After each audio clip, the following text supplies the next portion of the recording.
Hi everyone, it's Az here from HeelvsBabyface. It's only been 6 weeks, believe it or not, since the release of Netflix's version of Resident Evil. It's cancelled. It's gone. It's over. I shed no tears. Now, before I start the video, I did a review of this with Jane Theory. We did every episode. We did an episode a day for your viewing pleasure. And I did ask Jane to participate in this video. Unfortunately, she's away this weekend, so she can't. But who knows? Maybe down the line, we'll do a post-mortem of this together.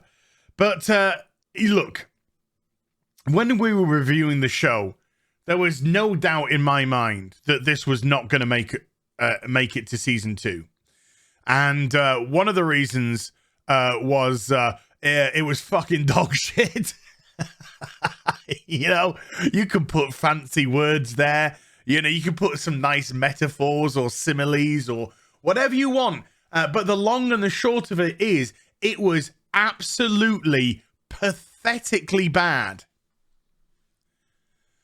And I haven't even started on the structure of it. The structure of it was just awful. Having these two timelines running, one in the past, which was actually our present, and then one in the future, which was their present. They talked about Lance Reddick and bringing him into the equation and how good an actor he is, and he is. I really like him. I like him a lot. But is he Wesker? No. He's not Wesker. Now, he was brought on board, according to the showrunner, or whatever, you know, he was brought on board because he wanted to play Wesker. The weird thing was, to me, that Wesker wasn't even the main character in this either. He was playing second string to two different lots of his daughters from two different timelines. So he never got huge amounts to get his teeth stuck into. But, again, I stress, this was the type of show that deviated so much from the Resident Evil that we know from the video games and other media, but mostly the video games because that's what popularized it. That why you didn't just make Lance a unique new character is beyond me. Because I feel the only reason why they made him Wesker, or they wanted Wesker to be in it, was they needed some very thin and small connective tissue between their complete and utter shite and the fact that this is actually meant to be a Resident Evil show. Even as a zombie show, this failed miserably because it spent most of its time, as we commonly refer to, with its feelings and hallways storylines, which are not made for an audience that want to see an explosive, action-packed zombie flick. And I'm sorry to say this, but it's true. The feelings and hallways are made for women. That's what it's made. Men don't gravitate towards that stuff. There's nothing wrong with having characterization. There's nothing wrong with world building. But when you're just literally moaning at each other, oh, woe is me, oh, woe is me, there's nothing in there at all. So when Jane and I went through episode by episode, it was hard. I'm not trying to do it, oh, woe is me. It was hard. I would message Jane going, I am struggling to watch this.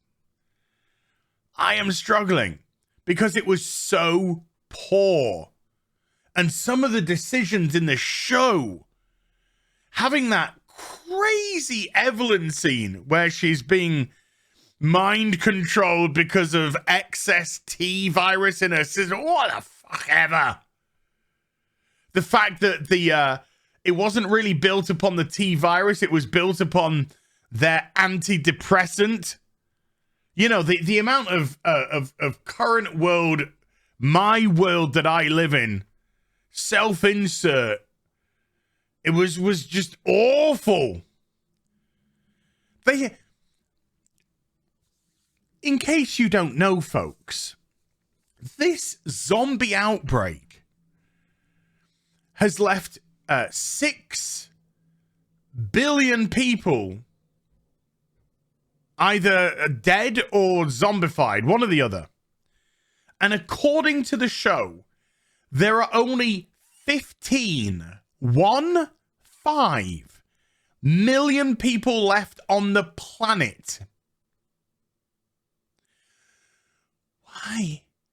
Why is Umbrella trying to still do fucking experiments? Who's gonna buy it?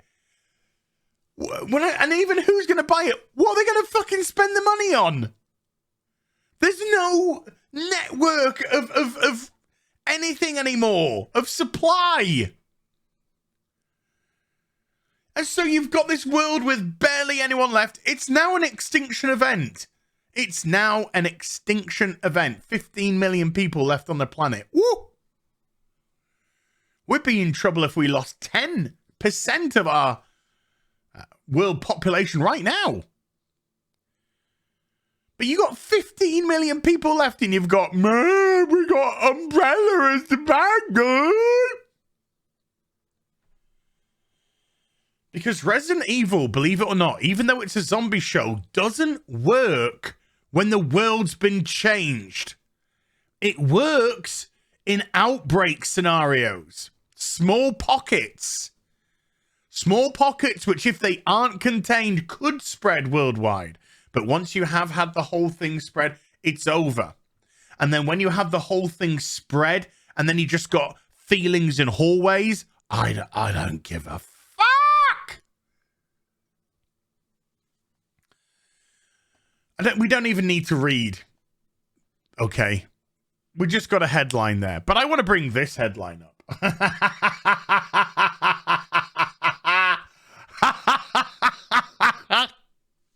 Oh my goodness me.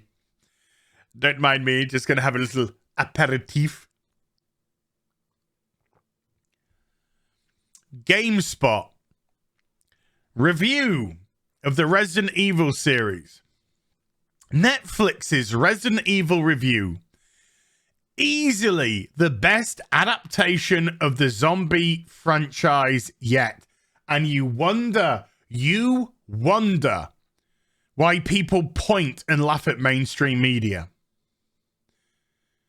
Because let's just say this person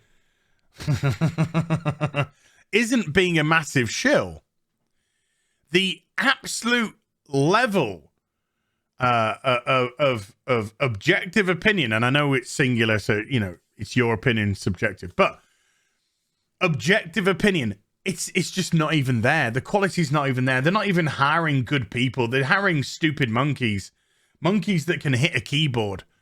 But more importantly, monkeys that'll take, you know, $30, $40, $100 an article,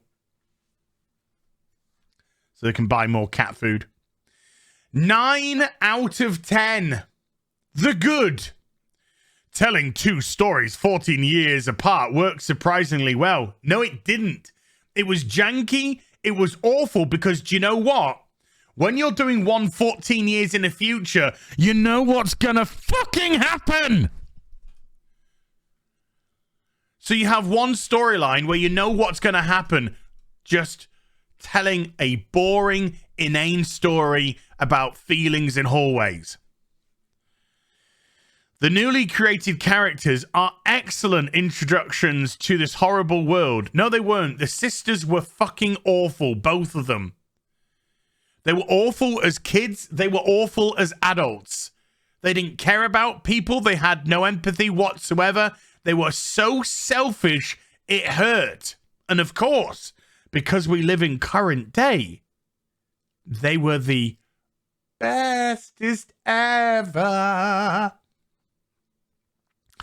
The video games are used as a story backdrop. No, fuck out of here. You haven't played the game, sir. Just because you mention the T-virus doesn't mean that the video games serve as a backdrop. The only other real reference to the video games was when they did the whole multiple Albert Weskers, because Albert cloned himself. Black Albert Wesker, by the way. And then they referred the video game to the video games that the OG Albert Wesker died in a volcano or a mountain, whatever it was, in Resident Evil 5 in 2009 or whatever. When he was white. Fucking hell. It feels like a story that belongs within the world of Resident Evil. No, it didn't. No, it didn't at all. Because there was barely any conversation. There was barely any dealings with zombies. Again, it was just feelings in hallways. The bad. If you're a stickler for canon, certain aspects of the show may be harder to devour. No, if you're a stickler for canon, this is fucking horseshit. Well done, Chris. That is a stonking review, sir. Cancelled after 6 weeks. Jesus wept. Yeah, absolutely no surprise, no shock. So what have we got now? We've got Resident Evil cancelled. We've got Naomi cancelled. We've got Batwoman cancelled. We've got Batgirl that's been shelved and possibly even destroyed. So, you know, we're getting into a situation now where I don't think Netflix are going to change certain aspects of their woke fucking programming. But we're definitely getting into a situation, particularly with Warner, where they're realizing these don't make money. People don't gravitate towards them. And it's not just white men. It's people in general, men and women. They're sick of this. They want entertainment. Women want Chad fucking men. And men want fucking sexy, strong whammons. But no. Feelings in hallways. See you in the next video. Bye for now.